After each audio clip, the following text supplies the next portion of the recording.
What's going on, folks? Welcome to another episode of Green Mountain Defense Live. I am your host and hopefully fearless leader, Kent Hauer. Welcome.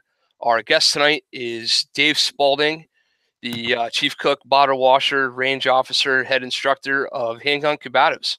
Dave, how are you, man? I'm great. How about yourself? Doing good. Thank you for taking the time tonight to be here with us. No problem. Sorry, I'm a little late. Like I told you, I was moving some furniture for my son and all that kind of stuff. Parenthood. Yeah.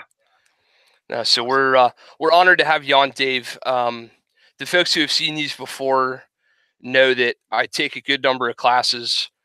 Not everybody gets invited on to be part of their AAR. Obviously, I've taken more than one of yours, and highly respect you as somebody I look up to as an instructor and Well, a thank budding you. future one myself. So Thank it's you. an honor to have you here. So let's jump into it. The class we're talking about is your advanced advanced combat pistol that I took from you in Richmond, Virginia here a few months back. Shout out to Mr. Mumford. Great class hosting job. You take Yeah. advanced or adaptive? It was adaptive, wasn't it? I was going to say, don't get me confused. I'm old. Yeah, I'm sorry. Too many acronyms and too many A words. It was adaptive. So actually that's a good segue and starting point. Why don't you do me a favor and break down for folks what classes you offer and differentiate between them and why you call them what you call them? Oh, you had to start with something like that. Sorry. Since I'm getting ready to start my 10th year, and over the years I've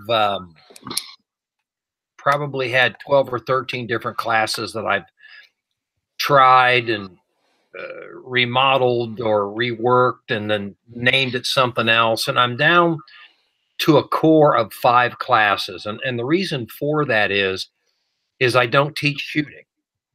Everybody teaches shooting. I teach, I do this and I do that. They're teaching shooting. And let me differentiate that for you, Kent. If your course is more concerned about how fast your splits are, how fast your reload, how fast your draw, how fast your manipulations, you're teaching shooting. And that's relatively easy to do, and it's relatively easy to show students improvement because you just break out the electronic timer and you say, look, I took your draw time from 2 seconds to a second and a half. Aren't I awesome? Okay, a good instructor, that'll take me about 30 minutes to do that. All I've got to do is just streamline your movement, just make it more efficient. I teach fighting, what I call the combative application of the handgun, and it is under constant review. Now, I should probably back up and explain to your viewers that I started looking at this stuff in 1976 when I went through the basic police academy. At that time, we did a whole bunch of stuff that, even with my limited knowledge, I knew was not relevant. The stuff just, it didn't make sense to me, even someone who had no real knowledge about gunfighting. So I got through the 40-hour block of instruction in the basic police academy, and I'd stopped in to see my folks. And my dad was asking me about, how's the academy? And I started telling him, well, Dad, this and that. And I made the statement that literally changed my life. I said, Dad, I wished I could talk to somebody who'd been in a gunfight. He didn't even look away from the television set. He said, son, go down to the Legion Hall. There's lots of them. You got to remember, World War II at that time was only over about 30 years. Those guys were younger than I am now. So off to the Legion Hall I went. And after they busted my chops a little bit, they sat me down at the bar with a guy that looked to be about 400 years old. That he was a veteran of the trench and tunnel warfare of World War I. And he commenced to tell me what it was like to fight in no man's land and in the trenches and all that kind of stuff. And I left that interview like I had been hit with a flashbang grenade. But I understood that what I had learned in the academy had nothing to do with preparing for a gunfight.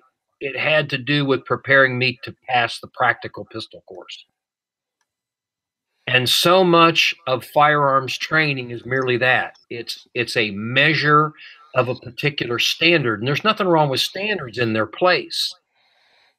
But teaching someone to shoot well enough to pass a standard is not teaching gunfighting. Gunfighting is a series of skill sets that must be chunked together one after another. And until you're in the middle of the situation and you're reading it for what it is, you don't know which of those skill sets you have to pull and put together in what order. And that takes an incredible amount of brain power, decision making, adaptability. Because the secret to winning a gunfight is not how fast you can shoot splits, how fast you can draw your gun, or how cool you look when you rack the slide and do all that stuff. It's being able to read the situation for what it is, adapt accordingly, and apply the essential skill sets that are required to win the fight. That's a tall order. If you don't have any skill sets other than I can shoot really fast, then you're probably toast. Because it is possible to shoot too fast in a gunfight. You know, we hear of guys all the time, especially on entry work, going so fast through a room they don't see threats. Sometimes you have to slow the fire truck down, and you got to take note of what's going on around you, and that's part of gunfighting. Gunfighting always will be the balance of speed and accuracy based on the circumstance at hand. And I heard a really famous instructor recently say that, well, situational dependence isn't all that important. That's bullshit. Circumstance will always dictate. And I was surprised to hear him say that because he's a combat veteran. But, you know, so often in firearms training, because there's so many people involved in it now, we're all trying to sell tickets to our schools, we sometimes say things to garner attention. There's a lot of that. Not necessarily to make the correct mission statement. Sometimes it seems like it's a race to see who could say the most outlandish thing and get the most views on it rather than make a point, which is why I would much rather stay in my lane and bring guys like you on. Well, I mean, it's so much now an effort in raising our profile than spreading word of mouth. I mean, you know, the whole social media phenomenon has changed everything. I can remember when there was probably only 10 or 12 people traveling the country doing firearms instruction. You know who they were. You pretty much knew what their content was going to be, but now there are so many people, both military, law enforcement, legally armed citizens, everybody trying to vie to get students in their classes. And calling attention to themselves, especially on social media, seems to be what most are focused on, and not necessarily a product that will save someone's life. Does that make sense? Oh, absolutely. It strikes me as that. So I'll back up and say some things. And I've done an AAR without Dave here about a class I was at years ago, and I said the same thing.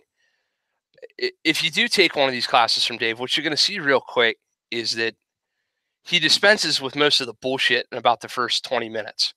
He does a very good intro, a very good sit down, and you know, a beginning, I guess, just a brief overview. And he said most of what he just said online in the beginning of his class.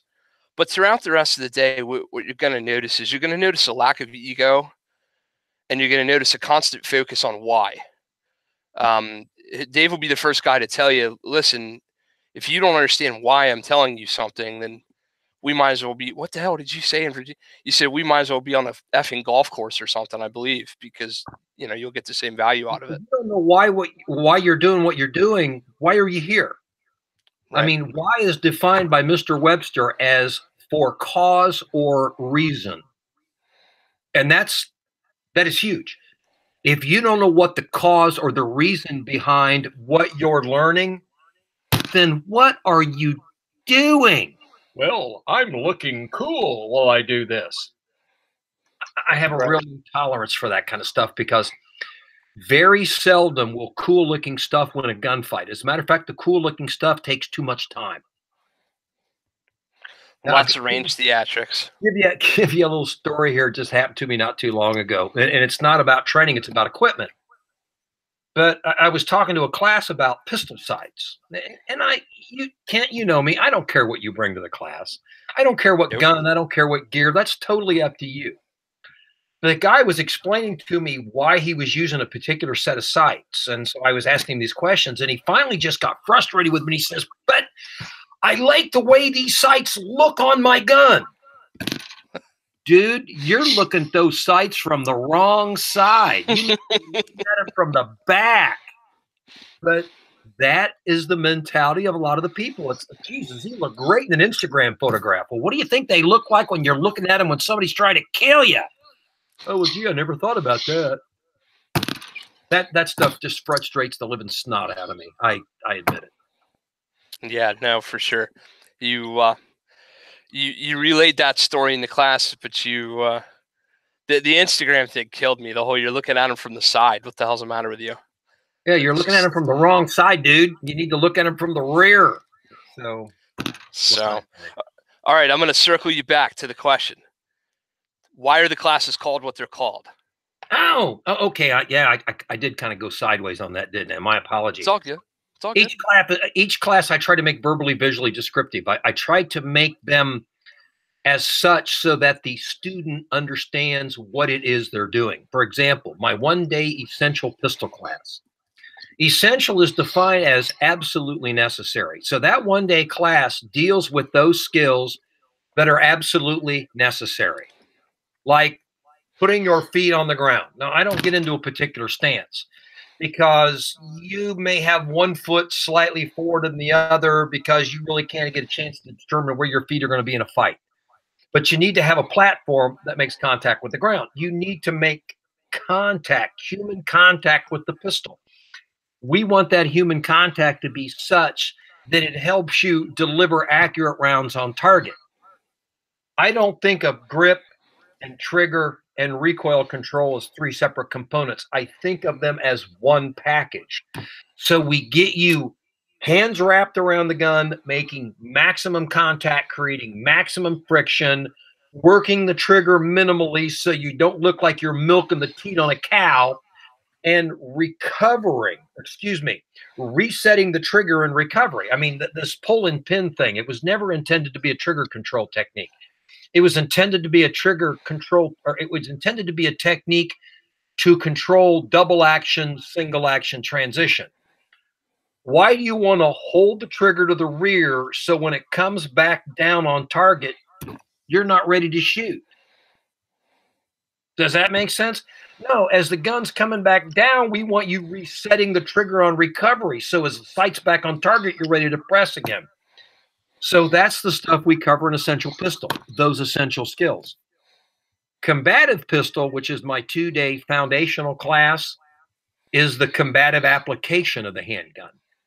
It is those things that keep the gun running in a fight.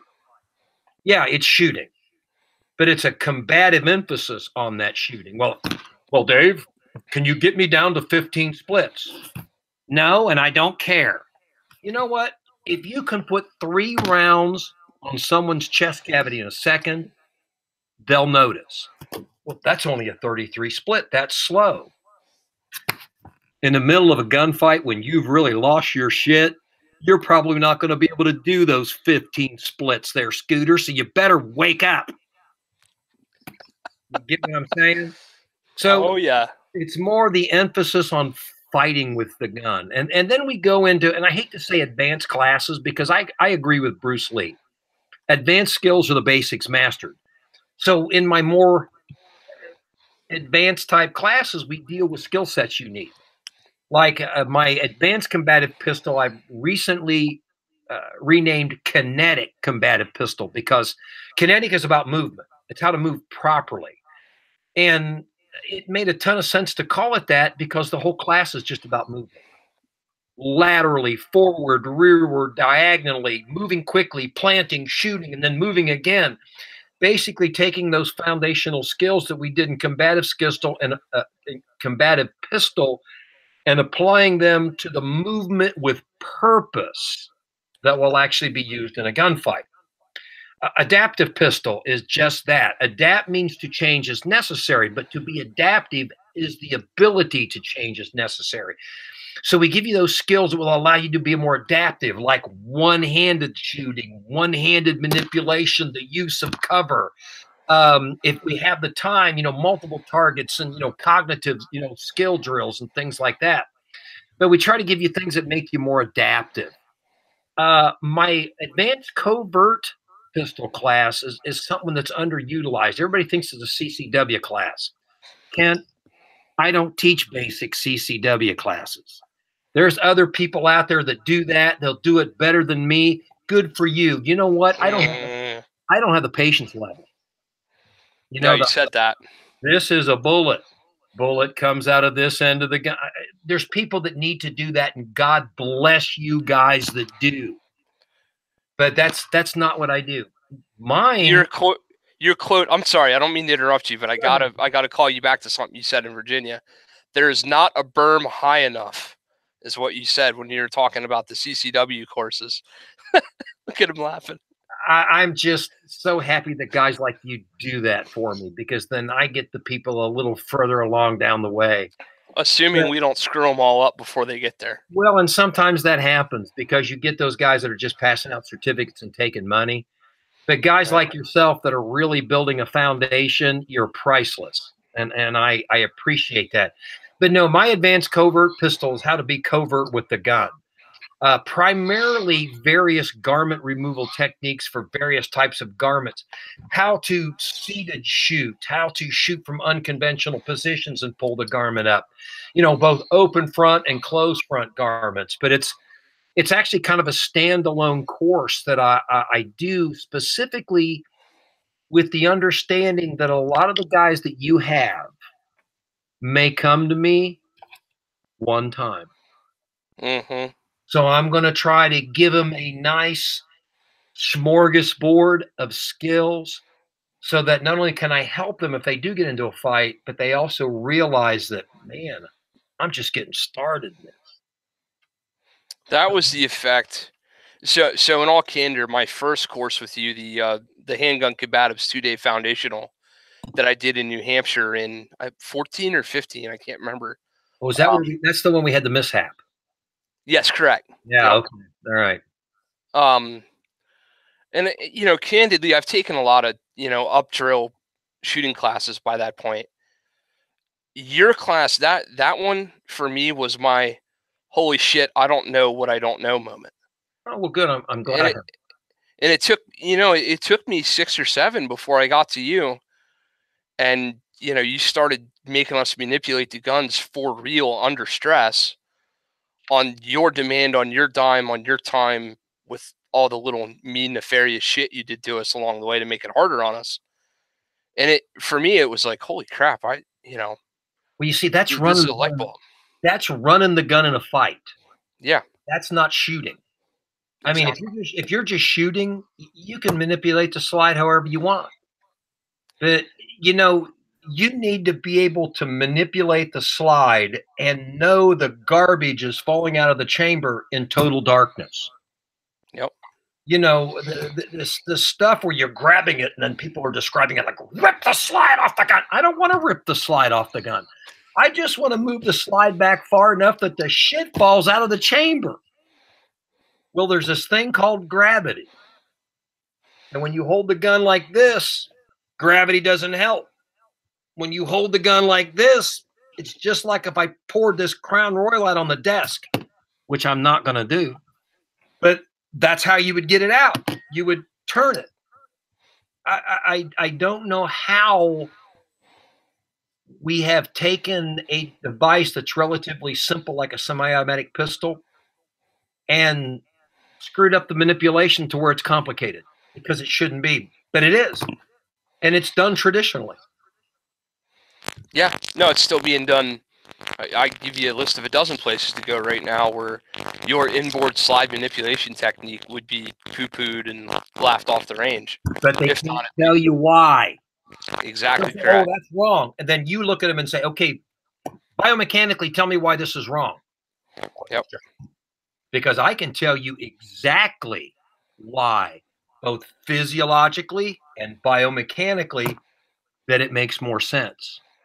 And you would be surprised how many other instructors out there have just MF'd me over it. Because I can stand there and give you a very articulated reason as to why I do it the way I do, and they're just like, I got nothing, man. So that's interesting to me. It brings up a point.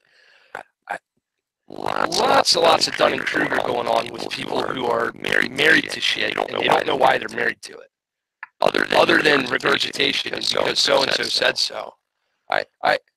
This goes into mindset, and I was going to ask this of Dave, but I'll say it first.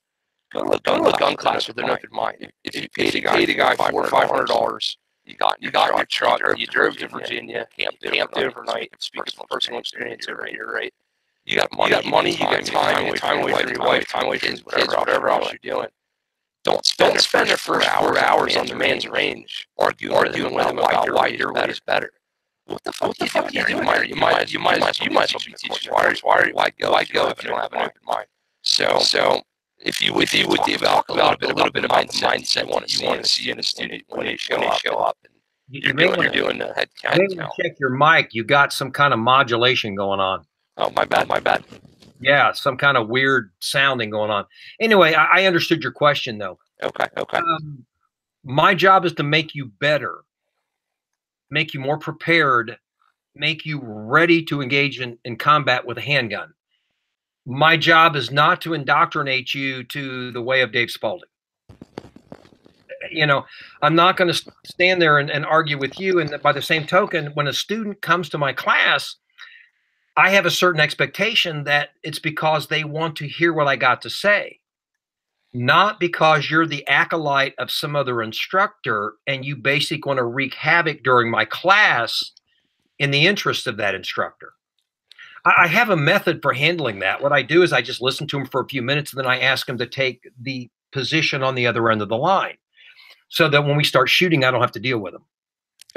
So if you ever see me put somebody on the end of the line, it's because I'm going to ignore them, because I haven't got time for that. I've got these other students who, just like you said, have paid me good money, have given up their time, have traveled there, have gone into a hotel, or paying for meals out because they want to hear what they got to say, and I want to give them 110%.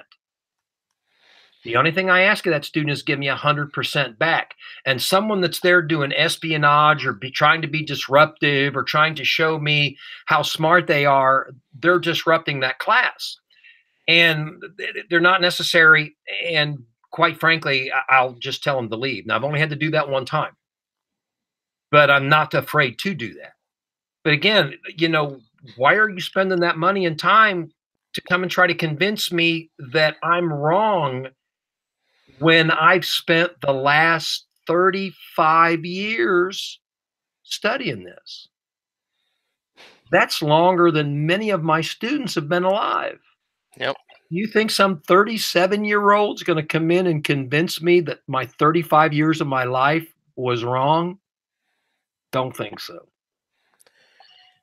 That's an interesting way to put it, and I hadn't thought of it from that perspective. I was just thinking of why even bother? I mean, honestly, thankfully I'm not near famous enough to have anybody showing up to anything I ever put on doing espionage or trying to sabotage me. I could screw up on my own just fine. I don't need help. But it's unfortunate that the people have shown up that done that have done it in the interest of other well-known instructors. That's really something. I'm not gonna give you names. Of course you're not. I wouldn't have asked you. I don't do that. Yeah. That's how it's done, and it's really kind of a strange phenomenon that we didn't used to have.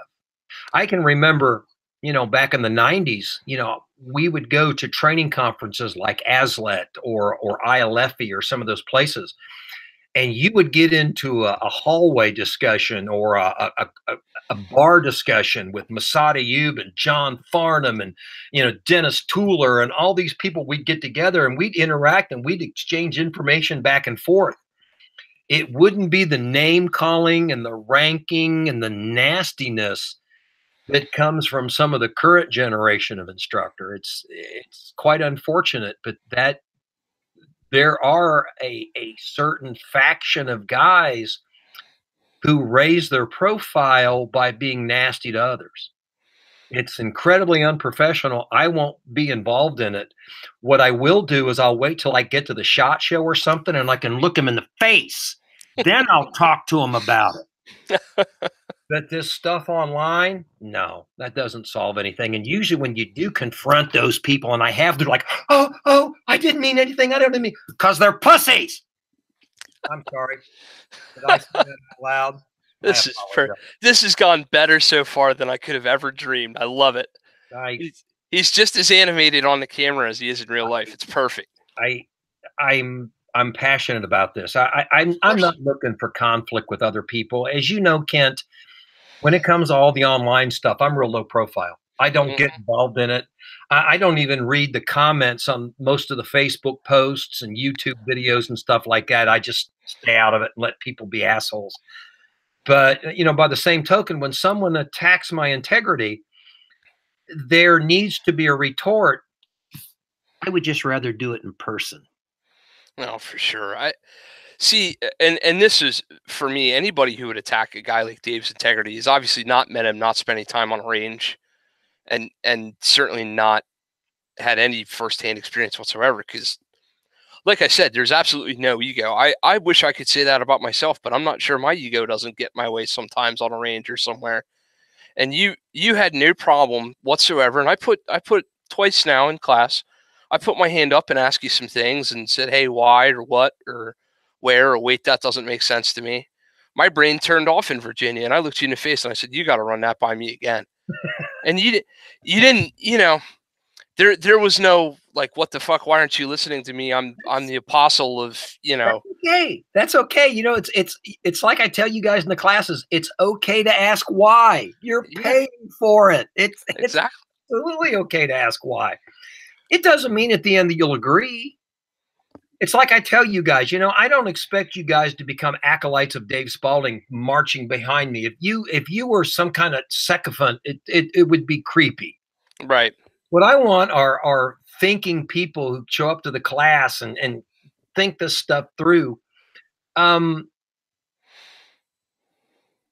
I don't expect you to like follow me lockstep, but if you leave the class with the attitude of, you know, I don't agree with everything that Dave does, but I understand why he does it, I'm good with that. Yeah. I'm good with that. Yeah. No, you certainly put forth good information, and you do it in a way that's digestible and just as relatable as this is. I mean, if you can have a conversation with another man and you're not afraid to have him look you in the face and say, you're soup sandwich, you're screwed up. You came over to me in the middle of the class and you said, why are you doing that? I said, why am I doing what? And you said, you don't even know what the hell you're doing. I said, I guess I don't. But like, you know, if you can't take a little ribbon and a little fun and a little back and forth, you know, maybe not the place for you, but it was certainly enjoyable for me. So let's talk for a minute. Well, I did try not to be cruel. Oh, you're not cruel. It's never intended to be cruel. It's more intended like, what the hell are you doing? You know, that's what it is, you know. Yeah. And with the ladies, I'm a little different. You know, the ladies, ladies really need to, and I don't misunderstand. I don't teach them differently than the men, but women oftentimes don't get, God, I hate to say this, the ball busting that guys get. So you got to kind of tweak that a little bit. And as you know, I had a mother, I have a wife, I've got daughters, I've got granddaughters. So I get all that. And I really like working with women, but ladies that are watching this out there, I don't do that to the women. I treat them a little bit differently because they comprehend differently than the guys do. The guys like that rough and tumble sandpaper like back and forth. The women want to be talked to in a certain way that they how do I want to say this? I want to say this in such a way that comes across well. Ladies may be the consummate why people. They want to know why this benefits them because they're going to put effort into it. They want to know why it benefits them, why it's good for them.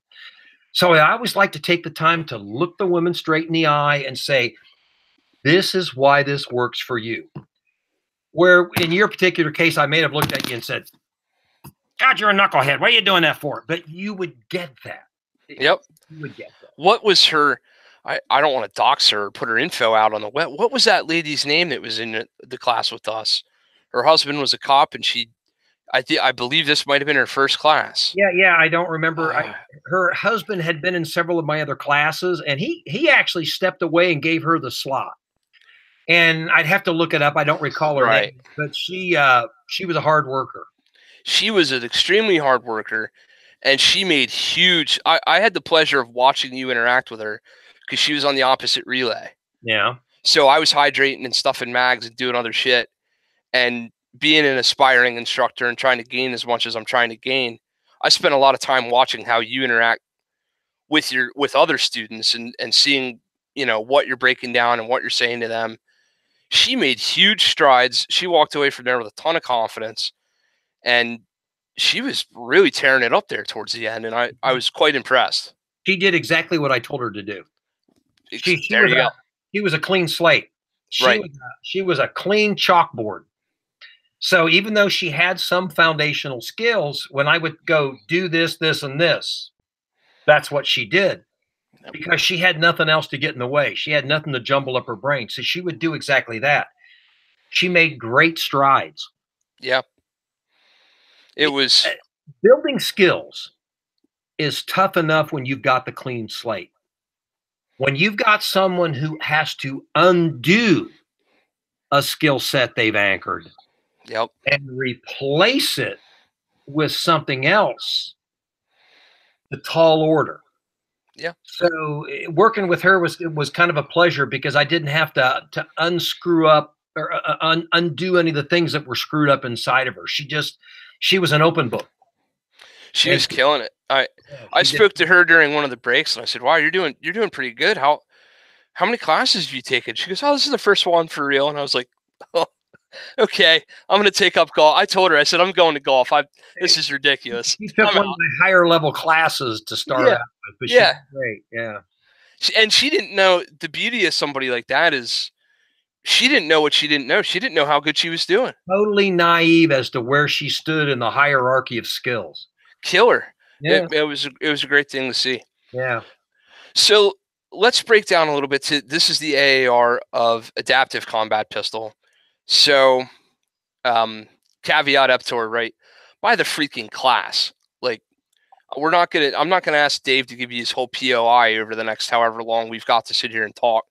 But if you would, Dave, highlight for the listeners and for the viewers, what are some of the key concepts that make Adaptive different from some other pistol handling classes, and what do you do different and why? Well, I look at 35 plus years of looking at gunfights and probably hundreds of interviews with people who have been in armed conflict, primarily pistol fights, but, military, law enforcement, armed citizens, and felons, because felons have some thoughts on this kind of stuff. Plus my own experiences in 3+ decades in law enforcement. And I had a lot of what I would call action assignments, surveillance unit, undercover narcotics, SWAT, and things like that. So I was involved in some situations. So I have some practical experience, and I took those interviews and my practical experience and the training I've had, and I put it all together and created what I call Handgun Combatives. And basically what Handgun Combatives means is combative is defined as ready and willing to fight. So what my classes do is they make you ready and willing to fight with a handgun. That's what Handgun Combatives is. Ready and willing to fight with a handgun. I really don't care if you can do dot torture. Nothing against dot torture. Don't misunderstand what I'm saying. I'm not slapping on people that like dot torture. It has not a lot to do with what I teach. Okay, that's not what it is. I'm more interested in how well you can draw your pistol, get a hit, move laterally, aggressively, dynamically, make a sudden stop, get hits on that target, and move back again. That makes a whole lot more sense to me than doing something like that. Okay, so that's how I view it. I teach fighting, not shooting. It's not that shooting isn't important, but shooting is not the end result. Shooting is just a component of fighting. Like swinging a baton or throwing a punch is just a component of hand-to-hand combat. Okay, you need to shoot the pistol well, but shooting the pistol well does not a good fight make. It's a combination of state of mind, shooting skills, tactics, being able to apply skills, and like I said, looking at the situation, reading it very quickly for what it truly is, and taking this skill set, that skill set, this skill set over here, and putting them together one after another. That's hard to do. That is what I do in my classes. And each of the classes covers what I think are essential skill sets for that. Adaptive are kind of a cataclysm of things like one-handed shooting, one-handed manipulations, shooting from unconventional positions, the proper use of cover. It always amazes me the number of people that try to think use of cover and shooting around a barricade is the same thing. They're not. They're not even close. When you're shooting around a barricade, you're allowed to expose half your body and then you're moving on.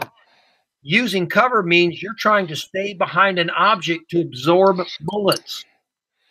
And you'd be surprised how many people reveal way too much. Like if this right here is my cover, people will come out with the cover with their head before the gun.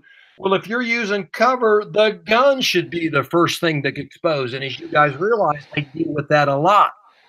The bad guy should see the muzzle of your gun before he sees your cranial vault. And there's a lot of people out there that do that way wrong. So we do stuff like that. And if we have a class that moves along pretty fast, we try to get into multiple targets and cognitive drills. And quite often we run out of time on those. So I'm actually looking right now at creating a new class called Cognitive Combat Pistol, where we're going to look at that. But it's in the works right now. I've got to develop the instructor curriculum before I can get to that. So each one of my classes is an essential, absolutely necessary set of skills that you allow you to fight with the pistol. You don't have to take them in any order. If you've got foundational skills, if you know how to run your gun, you can take any of my classes. That's up to you. You can read the course description and take the ones you think are necessary. Yep. It always amazes me how Dunning-Kruger raises its ugly little head when people think they're really more skilled than they are. I always tell people, you know what? You probably ought to take my combative pistol class and see if you can actually pass my pistol standards. Most people can't. I proudly am distinctive in that I was able to pass your standards after your two. Yes. Good for you. And I was my standards on the first try. You're unusual because most people can't. I was as shocked as you were. And at the end of it, you said something to me to the effect of, "Wow, you just had an out of body experience. Where the hell were you all weekend?" Yeah. I don't remember that, but it sounds like something I would say. Okay. It was encouraging to say the least. Most people screw up those pistol standards. Oh yeah. I'll be doing it the first 2 days, and as soon as I bring that electronic timer out, put it next to their head, their brain goes to mush. Yep. And simple things like ready position in 1 second, they can't do it. They go sideways. We'll have them, as you know, when we're doing that 2-second drill, which is 4 rounds in 2 seconds from ready. At like 4 or 5 yards, we'll have them doing it on a 3-inch triangle. We'll move them back to 7 yards on a 6x10 chest cavity, and they'll fall apart. Yeah. Yep. So funny stuff. No, the wheels. You got to, not trying to, use too much profanity, but one of the bigger parts of gunfighting is holding your shit together. Oh, yeah. If you can't hold your shit together during some pistol standards and electronic timer, what do you think you're going to be like when rounds are going past your head? No, for sure. It's an eye-opener because we all have these. If you close your eyes and think, how am I going to handle it when it goes sideways, right? Because Otherwise, what the hell are we carrying guns for? I hope that's not an ego-driven thing. For a lot of guys, it is. But truth be told, if you're really believing that you're going to carry a gun to defend yourself, your loved ones, and others, you have to have mentally gamed it in your head a few times. And my mental games have gotten more and more shitty as I've gone on. I used to view myself as oh yeah, I'm just going to skin out the gun and I'm going to do this, I'm going to do that. It's all going to go great. The more training you take, the more you realize I want no parts of that shit. I would just as soon be at the other end of the situation. I would rather not have a gun in my hand at all, and I'd rather not even be there. Well, And if you were to video a real world performance, a real world gunfight, yep, that was pretty successful, as compared to what you see in television and the movies, it would look like a mess. absolutely, it would. It would be a mess because it's very seldom choreographed where you can do your perfect, all this kind of stuff. yep, It's going to be more like that's just the way they are. yeah. And everybody thinks they know what their fight's going to be, but very few people are successful in that preview of what is actually going to transpire. I think that's a pretty good ego check, and I think it's a sign of growth when you talk to somebody and they've realized through time, like, hey, that shit ain't gonna go the way you plan it. Whatever your plan is gonna be. Well, I think you said it best. I mean, start your fight from getting punched in the face, and now see how your plan's going. Yeah. How do you think? I had a guy that's a IPSC grandmaster, and one of his big things was always, well, I've learned more about manipulating a pistol from this than I ever did in my law enforcement training, and blah blah blah blah blah blah blah. And he was going on and on and on and on like this, and I said, okay, I hear your point. Now, will you be willing to try it my way? And he says, yeah, what? I said, the first thing I'm going to do is I'm going to punch you right square in the nose. Now I want you to go do your frickin' bill drill. And he just looked, what do you mean? I said, because that's a fight. It's probably going to start from a position of less than comfort, less than advantageous position. You may start your gunfight with a fist fight.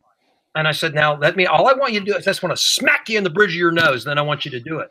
He wouldn't do it. He wouldn't do it. Shocker, right? He wouldn't do it. Yeah. I mean, the way I look at it is I expect that. I expect it to be a mess. So Dave, I'm sorry. Go ahead. Or go ahead. No, that's all right. Go ahead. So we just got a couple quick dubs. I don't know if you know who that is, but he says hello over in our chat. Got Pat Shipley. Pat was in that class in Virginia with you and I. Hello. He says, "What's up?" And Jose from Tempe, Arizona. They're all happy to see you out here. I put to them if you had any questions, and they all seem to get it so far, so that's good.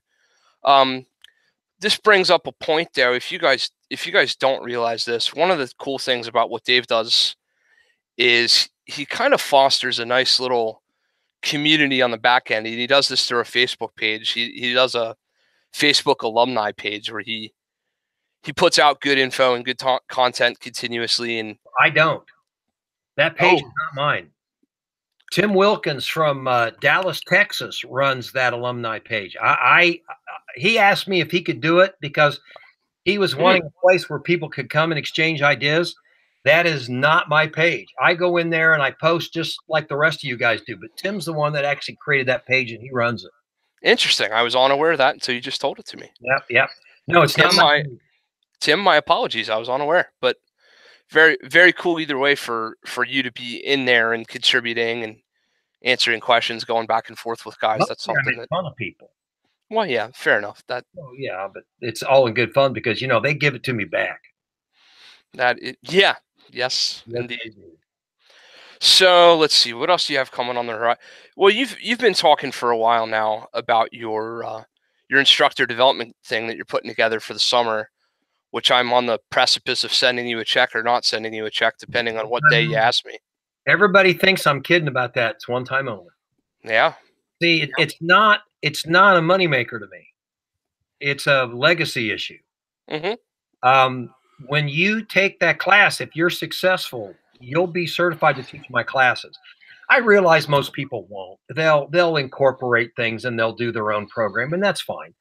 But if you're going to be an instructor certified by me, you ought to be able to give out my certificates. So if you're successful, you're going to get a flash drive with my outlines, my certificates. Go forth and do that. But you're going to have to work for it. Mm-hmm. It's not going to be a give me where you're going to, shoot for 3 days and okay, now you be one. Because if you're an instructor certified by me, I want to know if you're going to teach. So you're going to have to teach a lecture. You're going to have to teach a range session, and you're going to have to coach a line, and you're going to have to do it to my level of satisfaction. And along the way, we're going to go through all of my drills. We're going to go through my foundational skills. We're going to go through all of it. We're going to talk about adult learning theory. We're going to, it's going to be a full 5-day week, and it's going to be packed. It's probably going to be long days. But and the reason it's only $1,000 is because again, it's not intended to be about money. It's about a group of people that I want to carry on what I'm doing. And the reason I kept it at $1,000, which is only $200 a day, is because I know you've got to pay for airfare, you got to pay for a hotel, you've got to pay for food, you got to pay for ammo. So I tried to keep it as cheap as I could. But I already have more than enough people to make it a success. But I want to pick good folks. Right. I want to pick folks that I think will do me proud after I'm doing the dirt nap. To be totally clear, my only hesitation is whether or not I'm ready for it, and that's just on my end. Until you try. Now I know. I knew you'd say. I see. No, until you try. Yep. To me, it's not. To me, it's more about attitude. It's really about presentation and being engaging. I see so many people. I mean, I've been to some very famous instructors that couldn't communicate directions to the men's room. They just had a particular background, a spec ops background or something like, oh, God, he was this and that. And that guy couldn't talk himself onto a bus. Yep. And that's not what I want. I want somebody that can communicate, can be engaging, can give people their money's worth. Because you know what? I remember what it was like to be a young cop trying to get this training, paying a mortgage, car payments, saving for college, all that. I get that. I didn't want to waste that money. And I don't want folks like you wasting your money either. So if somebody like you is going to give out a handgun combative certificate, you better be good at it. So that's just how I feel about it. I mean, I know some guys out there that do instructor certification. Well, I have certified 800 instructors. All right. Amway. Are they teaching it? Right. No, they're not. They're certificate collectors. I don't want certificate collectors. I want guys that are going to continue on. So we'll see. Yeah. Well, it should be good. Whoever gets to go there they're gonna have an enjoyable week. I know that for certain. I'm going to take 16. I'm going to take 16 people, and we're going to work them. We're going to work them. Now, I wanted to get it across that it's going to be a lot of work, but by the same token, I'm not going to try to fail people. That's not the goal. The goal is to make you successful. Sure. What I'm hoping is I pick the right people that I won't have to work at making you fail. I can make you better. Sure. So that's the goal. I've had several people contact me that are writers or TV people. Well, if you let us come to that, we'll put you on TV or we'll put you in a magazine. And I've said, no, because you suck. So that's not the point. The point is my legacy, not building this up. But again, it's just like Santa Claus at Christmas time. One day only, one week only. It's all you're getting. It's one time. I'm not going to be doing these over and over again. Well, will you come to South Africa and do it? No, I won't. No, I won't. It's going to be one time in Dayton, Ohio. South Africa, huh? And I just said that. I mean, no, it could have been, Nevada. That just came to mind. The guys in South Africa, God bless them if they're watching this, they have tried and tried and tried to get me to come over there for years. The problem is I just have no interest in leaving the United States. You know, it's Yeah, we all know how much you love airplanes. oh God, I have been asked to go literally all over the world, all over the world. The Philippines, the Czech Republic. They actually asked me to go Sierra Leone. Who wants to go there? South Africa, various places. It's not that I'm against international travel. It's because I hate the metallic tube of death. The idea of being on it for 17 hours or someplace and then going someplace that I don't speak the language, that I don't know what kind of firearm I'm going to end up with. I don't know the quality of the student. To me, it's just, it doesn't sound like an optimum environment. So I'm not trying to be mean to those folks across the oceans, but I guess it's just not something that interests me a lot. No, for sure. So let me come right out and ask you this question: if you could give a piece of advice to me, to a guy like myself who's a aspiring younger instructor who's on the beginning end of his journey and you're on the end of your journey, what would be the, not that you're gonna croak tomorrow, we hope. I've announced that I'm winding this down, so you're not talking out of line. No, I know that's what was in my head. God Yeah. knows Dave could probably outrun me in a mile for sure. So he's going to be around a while. Anyway, so I'm at the beginning of my journey. You're at the end of your journey. What would be one thing that you would pass along to a guy like myself early on? What would be your one piece of advice? Be true to yourself. Don't fall into you know who you are. You know what your background is. Don't try to be something that you're not. Don't start doing ridiculous YouTube videos just to try to raise your profile. Don't try to use lingo that's militaristic when you've never been in the military, and you may have. But No, sir. don't Never. try to pretend you're a special operator when you're not, and talk the bravado. I mean, I'm always surprised at the number of people that are teaching CQB room clearing that have never done it. Right. Yeah, but I Right. mean, so be true to yourself. You know what your strengths are. Stay with those strengths. Continue to grow in your knowledge level, and then tell people, look, I don't have practical experience in the fact that, I've never been to the battlefield. I've never been in the streets in law enforcement. I'm a legally armed citizen. I'm here to kind of help you with this. Just stay with that. Yep. And don't do ridiculous, stupid looking stuff just to raise your profile. I had a fellow that hosted me that's a relatively well-known instructor, and it's mostly because of, his online presence.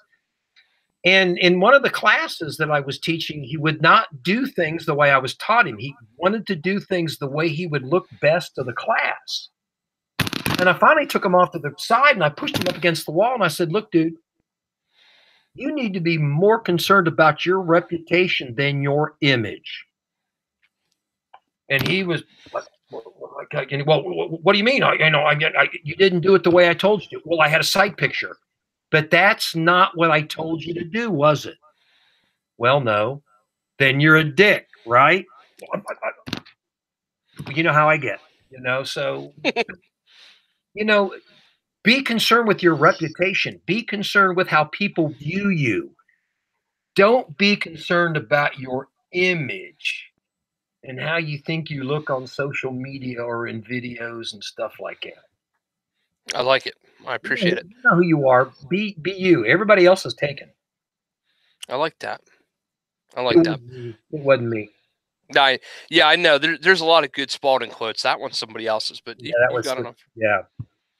So along those lines, since you brought that part up, do you see value? I have a feeling I know how you're going to answer this, but do you see value for students in taking courses from somebody with no mill or with no LE background? Sure, because they're just like you. Mhm. They're just like you. Well, I want to take my class from a special operator. That's great. I've taken those classes too. They have a very interesting viewpoint. Or I want to take it from a big city cop. Great.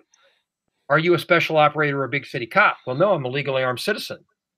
Then maybe some of your training should be from a legally armed citizen because their viewpoint is unique. I understand something. I've come to realize that there's 4 basic methods of pistol craft: the military version, the law enforcement version, the legally armed citizen, and the felon. And they all slightly differ in their application, but they all have value. So yes, there is value in what you do. Awesome. The felon thing was an interesting point, and you brought that up during class about how I'll lead you into this a little bit, and I'll let you decide where you want to go with it. How they play by a different set of rules than we do with regard to the, getting off the X and how the felon is going to shoot versus you brought up an interview. There's all kinds of people out there that talk about they've done research, and I'll interviewed these. I started interviewing felons in the 1970s when I worked in the jail. I was a sheriff's deputy, and back in those days, we didn't have correction officers. New deputies worked in the jail until there was a spot on the road. So, and every time you got promoted, you went back. So, as a deputy, as a sergeant, as a lieutenant, out of my almost 30 years at the sheriff's office, I spent 7 of them in jail. And it was not unusual for me, especially like on a cold January night, the snow was blowing, to get one of these armed robbers or murderers or whomever out of the jail cell, take them to the officer's mess, give them a slice of pizza and a Coke. You'd be surprised what they tell you. It was absolutely invaluable. And what I was told about how they prepared for their version of conflict was invaluable. The one thing I'll tell your viewers is that they don't think like you do, not even close. But it gave me an insight that many people don't get. And okay, well, I've watched these YouTube videos with these bad guys, and they said this: you can watch all the videos you want. I don't care. Watch them, but it's not the same thing as sitting there and talking to the person. It's the same thing as sitting there and talking to a World War I veteran who fought in the trenches of World War I. Talking to a World War II veteran that 50 years later was reflecting on the Battle of the Bulge. You won't get that watching some flipping YouTube video, especially when the YouTube video is a one-dimensional thing and somebody is describing to you what he thinks is happening because he wasn't there. YouTube videos are great. Live leak videos are great because they give you a really view of what a gunfight or a knife fight looks like. But to get the feedback as to what really transpires, you need to talk to the person that's looking out the set of the eyes that's in that fight. And the only way you can do that is spend years and years doing it. And that's what I did. It was really eye-opening in the context of the particular drill that we were in, because it really made me see it for a different. Oh, why 25 yards is close quarters? Yeah. We won't discuss that. No, that's fine. Let's let people attend the class. But folks, if you're watching this, 25 yards and in is close quarter pistol craft. If you don't believe me, come to the class. No, it is. It gave me, you said it, and it gave me pause. And afterwards, I was just like, oh, shit. Of course. They don't think like you do. No, for sure. Yeah. Really quite something. So Dave, we're pushing up on the hour mark. I could sit here and listen to you for, the next 6 years, but I have a feeling you'll fall asleep. I could say that. Oh, yeah, right? Yeah, she could listen to me about 5 minutes, and then she's like, okay, yeah, go do something. Yeah, go somewhere else. So God bless her. God bless her. Dude, tell me about it. I got a saint too. She puts up with all my shenanigans. Oh yeah, I've been married 42 years. 42. Well, yeah. Let's not ask him marriage advice. He's doing something right. She's put up with a lot from me. So yeah. Yeah. So we'll move to wrap this up real quick. If you would just hang on afterwards for a brief second. But is there anything you want to plug? Any promo you want to do? Anything you want folks to know? Now's your chance to do that. No, I'm not so sure that anything I say will put asses in classes or butts in seats, so to speak. I think what gets people to sign up for classes is what folks like you say. It's the word of mouth. It's the stuff on the internet. It's because everybody's going to think I'm awesome. Look, every instructor, they don't teach stuff because they think it's stupid. They think it's relevant and they think it's good and they think it's valuable. So we all think that. It's guys like you, if you thought it was valuable, And that's Yeah. the best endorsement I can get. Yeah. Well, so we'll end it with the endorsement. I'm going to say this. Dave's been talking about retirement since I met him like 4 or 5 years ago at this point. Um, he's not screwing around. He's not gonna be doing this forever. I've taken some classes. I've asked a lot of people. I've asked around of, hey, who do you train with? Who do you train with? And the last question I always ask every instructor is to recommend some other ones. So I'm gonna ask Dave that one. But I'm gonna tell you what, Dave, your name comes up an awful lot when I ask other guys, hey, who should I train with besides you? Just Oh, that's happened to me. I was at a rifle class here locally. A guy, we'll give him a plug right now, Phil Groff, Figure Training. Phil, you're doing good work here. Um, he's my local, resource for good training, and he's doing good things out here. And I asked Phil at the end of a class, we were doing a debrief. I said, Phil, recommend for us some other people. And you were like the second name that came out of his mouth. And it happens quite frequently. So Dave is well thought of. You're not going to find any ego from him. I know I've harped on that a lot. Um, the thing that strikes me the most is that you do an awful lot more thinking in a shooting class with Dave than you would think you would otherwise. I've run plenty of up drills in classes. I've run classes where I've shot 700-800 rounds and run every drill in the world. And my body might have been tired, but my mind was not at all challenged. I was driving home from Virginia, and I just, you can't get out of your own head sometimes thinking about everything that was brought up in the context and everything else. So if you want a thinker's class instead of a shooter's class, that's not Dave's axiom. It's somebody else's. I forget whose it is. Not mine either. But if you want to do more thinking than shooting, and if you want to learn how to actually handle a handgun in what is going to be probably the worst moment of your life, or pretty high up on the list, especially for those of us who don't do it professionally, man, get on handguncombatives.com, find a place he's going to be, and come train with us, because you're going to see me on his range at least one or two more times before he's done doing it. And if you're not, you're missing out. Well, thank you. I So, appreciate that. yeah, you're very welcome. So, with that, I'm going to ask you the ending question. Who else but you? Who should we be going to see beside yourself? Ken Hackathorn, if you can get him before he finally wraps it up. I mean, he's a mentor of mine. Gunsight. I don't teach the modern technique of the pistol, but Jeff Cooper's methodology of grip, trigger, a ready position, drawing from the holster, reloading, everybody copies that. So go to Gunsight. Ernie Langdon, one of the nicest guys I've ever met, one of the most fantastic shooters. But understand something, Ernie can't teach you to be Ernie. He's gifted, but he can teach you some good stuff. Larry Vickers does some great stuff. Jeff Gonzalez does some great stuff. The SIG Academy, they're doing some great stuff. The Tactical Defense Institute, John Benner's group in Southern Ohio. I used to work there. And they do some fantastic work at TDI. Plus, it's a pretty neat facility. So there's a lot of fantastic folks out there.